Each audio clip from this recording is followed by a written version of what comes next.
Are you ready for some good news about the Second Amendment? Well, here at the Four Boxes Diner, we spend a lot of time, as you know, exposing the anti-gun lobby's efforts, relentless efforts, to strip you of your Second Amendment rights. But there's some great news on the horizon, in my view, and that is that the anti-gunners are not winning this fight. They're not winning this fight, okay? Now, I want to talk about four signs that show to me that the momentum has shifted away from gun control in the United States and in favor of the Second Amendment and gun rights. Stay tuned.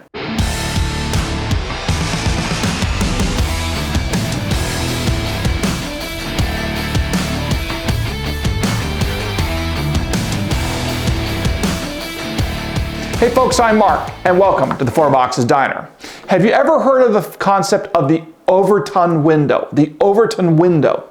It sounds like the title of some 1970s Hollywood paranoid political thriller, right? But no, the Overton window simply refers to the range of policies politically acceptable to the mainstream population at any given time.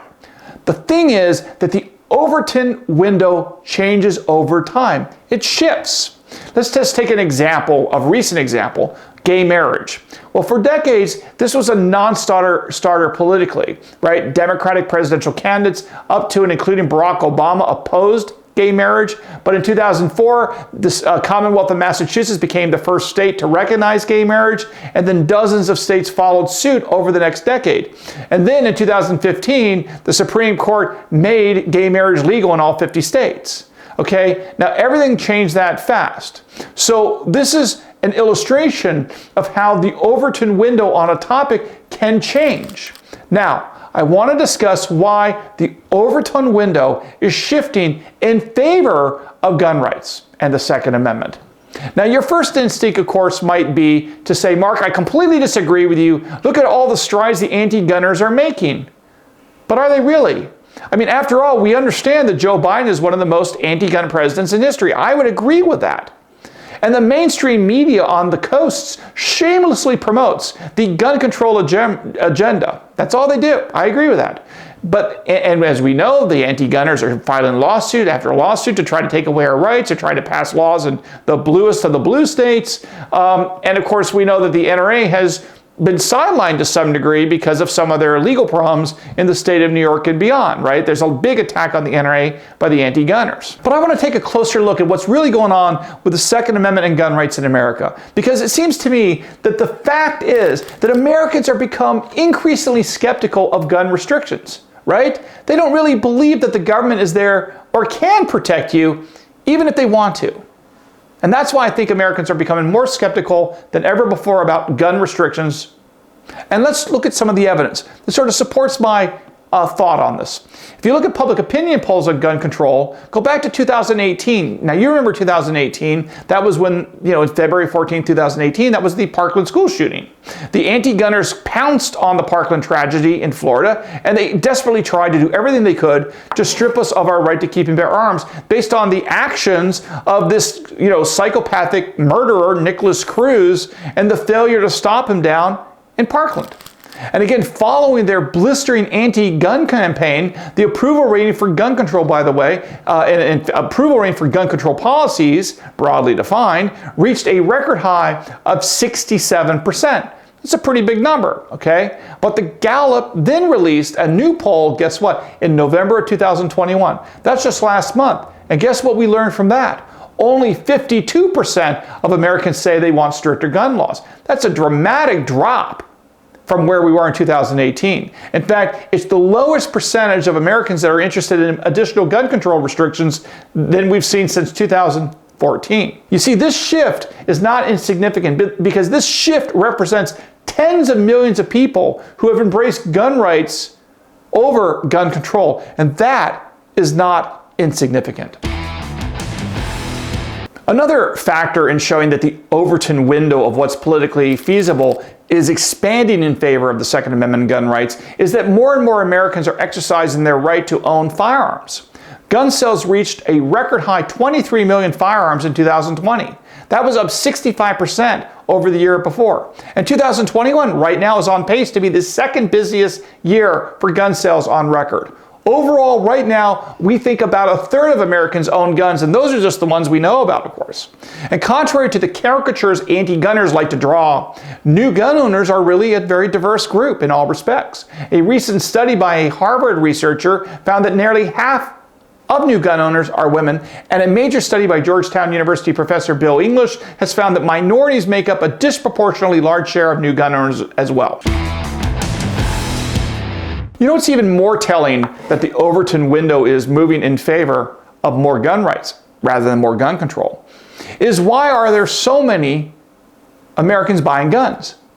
What's motivating them? What's causing this to occur? Well, I think a recent Gallup poll tells the story. You see, the poll shows that 88% of gun owners say that they keep firearms to defend themselves against crime. Back in 2005, that number was around 2/3. So the number's gone up dramatically. So what we've really seen here is a massive shift in perspectives on gun ownership and the purpose behind it. The anti-gunners like to make it seem like guns are rarely used successfully in self-defense. But as you know from another video I did on this channel, Professor Bill English of Georgetown, his study from 2021, his study from 2021, which is published and I talked about on this channel, his study explodes that myth.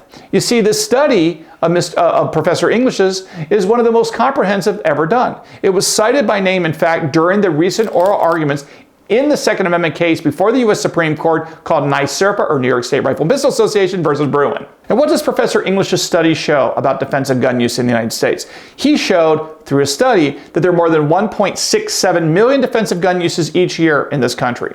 Now that adds up to about 4,575 every day. And mind you, as his study showed, and as I talked about in my prior video, which I will link to below in the description of this video, most of those defensive gun uses did not require the firing of a shot. Most of them involve just either brandishing a firearm or just telling someone that they have a gun and they better move away. That was enough to deter crime, okay? And again, this number that Bill English came up with, which is consistent with other statistical studies that have been done by other professors in the past, this number is way, way more than the anti-gun lobby wants you to think occur, right? They just want you to look at the bad uses of guns. They want you to completely ignore the other side of the ledger, which shows the good uses of firearms in the United States. Now, it's not hard to figure out what's happening here in the United States right now, right? Americans want guns to defend themselves. They can see TV, they can read the newspapers as much as anybody else, right? And it's their constitutional right to do so because we have a Second Amendment. Why are gun sales surging? Well, I think you just have to look at what's been going on in the country over the last couple years.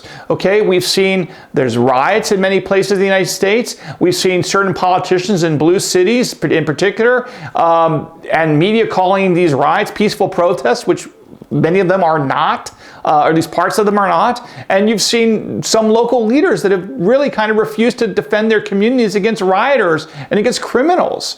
Not sure why they're doing it, but that appears to be the case in many parts of the United States. People see this.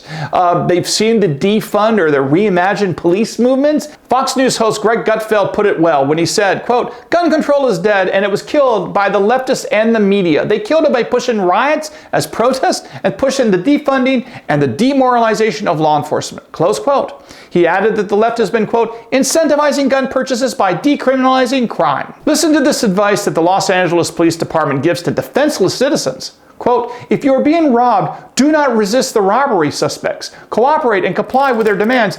Be a good witness." Great advice, right? Because I guess they know the police aren't going to be there to protect you, so they tell you just to submit. Well, lawful citizens are sick and tired of being good witnesses to their cities getting run over by gun control policies that endanger the good guys. For more and more Americans, whether to own a gun isn't a political question. It's a pragmatic one that's often decided around the kitchen table with their families. Americans are waking up as well to the hypocrisy of the anti-gunners and their movements. Think about all the politicians that don't want you to have a gun, including President Joe Biden, who calls for gun bans. Well, would those gun bans that he wants to impose upon you and upon me apply to the armed Secret Service officers who protect him? Of course not. So Americans understand that if the rich and the famous and the powerful can have armed bodyguards, including Hollywood celebrities and billionaires and political leaders, then why can't you, as a law-abiding citizen, also have the right to defend yourself with a firearm. I think the final illustration that the Overton window has expanded in favor of gun rights in the Second Amendment is just look at the policy end of things in this country. If you look at how the laws have changed over the last couple of decades, it's tremendously in favor of gun rights. I mean, go back to 1999, where you really only had one state, Vermont, where you allowed concealed carry without any permit. But today, 21 states allow permitless concealed carry, which is sometimes referred to as constitutional carry. And many more states are now so-called shall-issue states. That means that they require a license for concealed carry, yes, but the applicants do not need to show good cause to receive the license. They meet an objective criteria, and if they meet it, they get to carry concealed a handgun in public to protect themselves, their family, and their communities. So in the last 20 years, the number of concealed carry permit holders in the United States has jumped from 2.7 million to 19.48 million. Almost 20 million people now carry guns in the United States that we know of with a license. Now, we've also seen similar trends in favor of gun rights with these laws that protect your right to self-defense. Since 2005, more than half of the states have passed so-called stand your ground laws. And of course, these laws allow you to defend yourself using deadly force if you believe you're in imminent danger. And most states have some form of what's known as the castle doctrine. And you know the old saying that your home is your castle? Well, the castle doctrine says that when you're in your home, you have no duty to retreat if someone tries to come in and kill you or hurt you. Okay? To protect yourself and your loved ones from danger, you can use force, even deadly force, under the castle doctrine in those scenarios. And of course, back in 2008, we know that the U.S. Supreme Court affirmed what we always thought was obvious, but it wasn't that obvious to many in America, that the Second Amendment codifies and protects an individual right to keep and bear arms. And right now, as you all know from this channel, the Supreme Court is considering the biggest Second Amendment case since then. Now, of course, we don't know for sure how that court's going to rule until the decision comes out in NYSERPA versus Bruin, but the available evidence, based on oral arguments and other indications, suggests that the Supreme Court has the strongest core of pro-Second Amendment justices that it has had in quite some time. So let's wrap up. There is no doubt that the anti-gun lobby is rich, powerful, and trying to engage in a relentless war on our gun rights here in this country. And that's one of the reasons why we here at the Four Boxes Diner try to break down their latest moves and show you how to respond if you need to. Okay, but the truth is, as I see it, if you look at the big picture here, the anti-gunners are really losing battle after battle, and they're largely losing the war right now. And again, I want you to remember the 4 signs of momentum and how they are in favor of gun rights. First, public opinion has been moving dramatically away from support for strict gun control by governments. The Overton window has shifted in favor of the Second Amendment and gun rights. Number 2, Americans are buying guns in record numbers. And again, actions speak louder than words. Buying guns in record numbers teaches that people are acting on their Second Amendment rights and their right to self-defense. And again, nearly half of the new gun buyers we know are women, and almost half of that number are minorities as well. Okay? Now, number 3, nearly 9 out of 10 new gun owners say that they want to own firearms for self-defense. It's not about hunting, it's about self-defense, which is the core purpose of the Second Amendment, as the Supreme Court explained in the Heller decision in 2008. And finally, on the policy front, and in the United States Supreme Court, we've seen a steady stream of victories in favor of your Second Amendment rights. So again, we can never be complacent about our right to keep and bear arms, and I'm not suggesting that we do or that you do so, but I think it's also important to recognize and celebrate progress when it occurs, okay? Again, I think we have a lot of progress that's being made. We have more to do, but we should not be depressed. We should not get upset. We should fight hard. But at the end of the day, I think people do understand the importance of the fundamental right to keep and bear arms as recognized in the text of the Second Amendment and in the Constitution. Okay? Well, I hope you learned a little bit something today. Thanks for joining me here at the Four Boxes Diner, where we serve fresh, hot Second Amendment news and analysis. And if you like what you heard, please subscribe and spread the word. And again, we'll see you next time at the Four Boxes Diner. Orders up. Table 2A.